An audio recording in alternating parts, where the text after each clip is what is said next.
It was the king returning to Clarence House from Scotland that first set off alarm bells that something big might be going down. So picture this.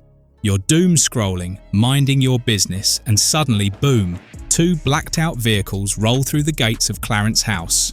No red carpets, no Buckingham Palace fanfare, just tinted windows, sealed mouths, and enough tension to fuel an entire Netflix docuseries.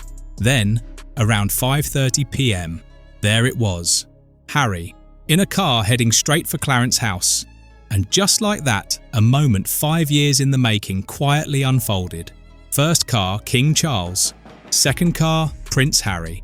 And no, this wasn't a casual father-son catch-up over tea and biscuits.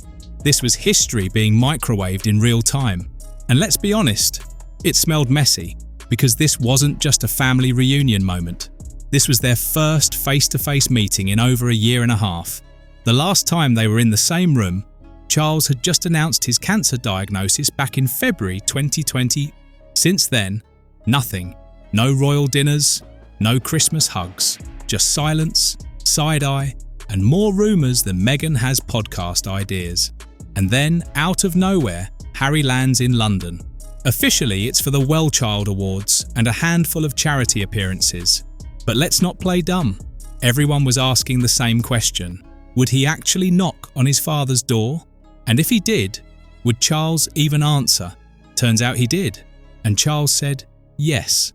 Harry's car pulled up around 5:20 p.m. local time, looking less like a royal arrival and more like a high-security Uber drop-off.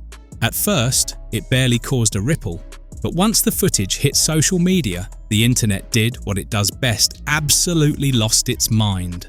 Royal reunions started trending faster than Meghan could try to trademark another word. But don't grab your tiaras just yet, because here's where it gets interesting. Sources were quick to clarify this was not a grand reunion.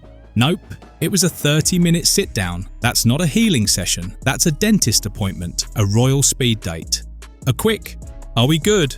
Or should I block your number again? Think about it. If Charles really wanted some deep, emotional, tissues on the couch father-son bonding moment, he would have cleared his schedule. Instead, he carved out 30 minutes. 30 minutes. That's barely enough time to argue over who's paying the bill, let alone fix a fractured monarchy. And sure, Charles is the king, but let's not romanticize this. This meeting was deliberate, controlled, chilly, no leaks about what was said, no cozy photos handed to the press, no emotional hugs outside Clarence House. Just half an hour behind closed doors. Enough to say something without promising anything. And here's the part people really noticed. Who wasn't there? Prince William. Yes, the heir. The one person you'd expect in the room when family drama hits DEFCON 1. But instead, total radio silence. No car arrivals, no public support, no carefully worded statement. Nothing. And the wild part, William was nearby. Literally minutes away. But he made zero effort to see his brother.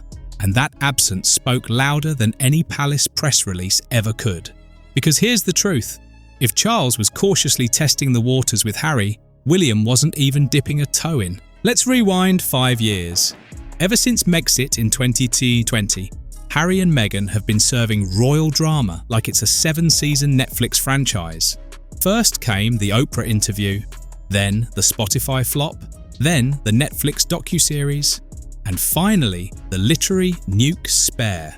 Each move stretched the family ties thinner and thinner until they finally snapped. And from William's point of view, Harry isn't just the rebellious little brother anymore. He's a full-blown liability, not a loose cannon, a walking PR nightmare. The interviews, the leaks, the memoir bombs. William's basically got Harry on permanent do not disturb.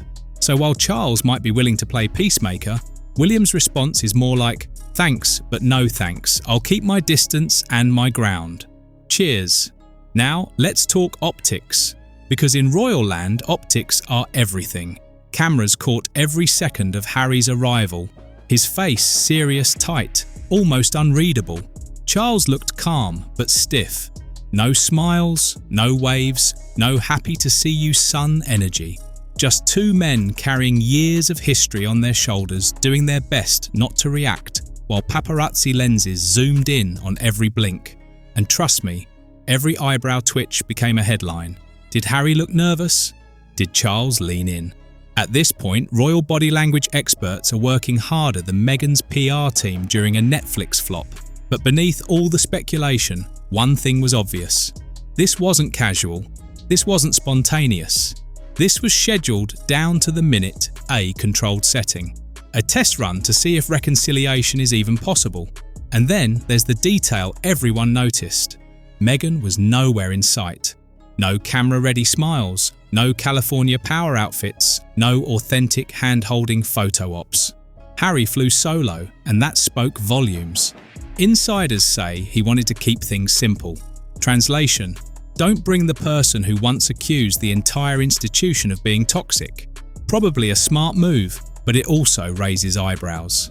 Was Meghan staying back a sign of support, or a strategic dodge because she knows she's the deal breaker in this royal standoff?